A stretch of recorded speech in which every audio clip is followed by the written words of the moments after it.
uste dut faktore ezberdin batzuk badaudela hor tartean, eta guztiek egia esan, zorionez, euskararen alde egiten dutenak.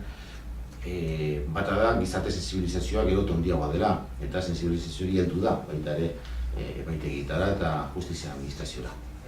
Eta beraz, nik uste dut, adierazpen hori guztiz adierazgarria da, zentzu horretan, eta oso esanguratsua, nik uste dut gaur egun, bazera epaile guztiek eta epaileen artean gobernu lanak egiten dituzten, zuzendaritza lanak egiten dituzten artean sensibilizazioa egon badagoela. Adibidez, Euskal Autonomia Erkidegoko goi auzitegiko presidentea den Juan Luis Ibarrak ere behin eta berriro adierazpenak egin ditu euskara bezala erabiltzearen alde eta euskal hiztunen eskubideak behar bezala bermatzearen alde. Horrelako adierazpenak dela ez dakit 20 urte edo 10 ziren egiten.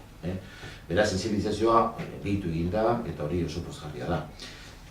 Bestetik, nik ere aipatuko nuke, etaren indarkeria, terrorismoa amaitu dela, zorionez, eta guztiak dakigu.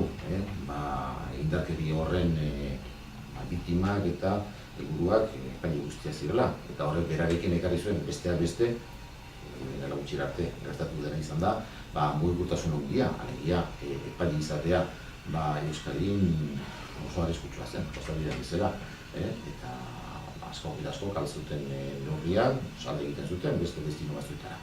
Eta horrek esan bezala, mugikortasun izugarria sortu zuen hemengo epaile eta fiskalen artean ere bai.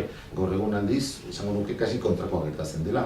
Hau da, epaileak eta fiskalak hemen geratu nahi dute, hemen orotu nahi dute, hemen jaio direlako, edo bertakoa direlako, edo kanpotik etorri tamen guztura daudelako. Nik bati baino gehiago hori entzun dio, beste nonbetetik etorri baldin bada, baina hemen arrotu nahi duela, hemen egin nahi duela bere karrera judiziala. Beraz, badaukagu ere, eta faktore importantea da, egonkortasuna, hau da, badaukagu ja, epaile eta magistratu eta fiskal talde bat, guztiz errotuta daudenak, eta hemen geratu nahi dutenak, eta hemen egin nahi dutenak lan. Eta horrek albidetu ahal izango du, epaile horiekin, euskaren aldeko lana egitea, euskarazko formazioa emate aldera, edota epaileak eta epaitegietan egiten den lana euskaraz egin ahal izateko jar daitezken edo jartzen ari diren baliabideak ahalik eta gehien erabiltzearen alde. Beraz, nik uste dut etorkizun alde daukagula,